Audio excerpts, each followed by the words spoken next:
What's up guys, Everything Apple Pro here, and iOS 11.1 Beta 5 has been released today. A bit unexpected because we thought Beta 4 would be the Gold Master, the GM final build, but apparently there is another one. So this one has a build number of 15B93 over the last one, which was 15B92, and there is no change in storage. So I had 53.16 on Beta 3 and on the new Beta 5, so no change there. And this one was a pretty small update, coming in for me personally about 40 megabytes. Now going from Beta 3 to this, you do get the massive 2 gigabyte update, but you wouldn't get that from Beta 4. So what can I say? First off, there are a couple of things that have changed, but before I get into that, I wanted to talk about bugs. I've been personally using iOS 11.1 Beta 4 for the last few days, and I was on a trip using navigation, and the one issue that really ticked me off is that during map usage, the navigation turn by turn would just freeze and hang, and it would stutter. It was so ridiculously just annoying, and I had to use Google Maps, but even that had the same issue. It's as if the GPS chip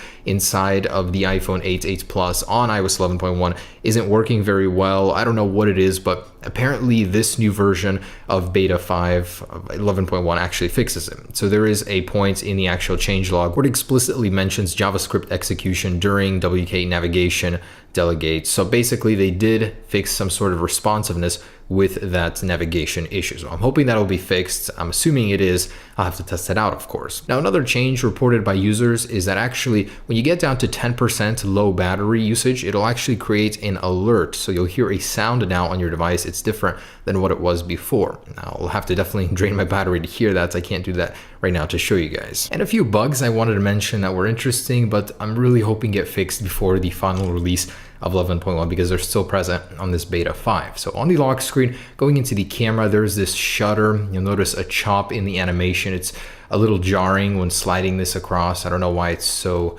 not smooth. They fixed the 3D touch animation, but not this one. So I'm hoping this one gets fixed. Just try it on your device. You'll notice it right away. A little hard to see on the camera. Also, an interesting one pointed out online, in the calculator, if you're actually adding things very fast, you get a completely wrong result. So check this out. I'm going to do this real quick.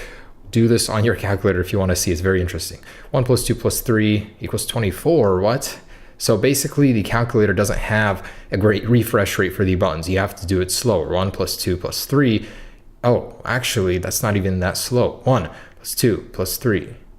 Okay, that's ridiculous. I thought if you do it only fast, it would work, but no, 1 plus 2 plus 3 is 24 apparently, according to Apple. So do that on your calculator. It's ridiculous that it works, but you have to type things in really slow to get the right result, or apparently not. That's just wrong in general. All right, so there is a new auto brightness dimming bug where if you have your device set on auto brightness, and especially if you're on a darker application, when the display actually dims because of that auto lock feature, and then you go back to wake it, you're gonna get a really bright display and then it dims. It's a little jarring, it's choppy too. It has this weird transition between the light and dark. So try it out yourself, but it definitely is there, and I'm hoping Apple fixes that before the final release. And one more time for you, notice how it gets really bright and then dims right away. All right guys, there it is, iOS 11.1 Developer Beta 5. Not a very huge update, but a couple notable changes, and hopefully the bugs do get ironed out before release, because I'm looking forward to this being the most stable version of 11.1. Hopefully. It's been pretty awful so far. Everyone's been complaining, so hopefully Apple does fix those things. Anyways guys, hope you enjoyed it. Stay tuned for more. Peace.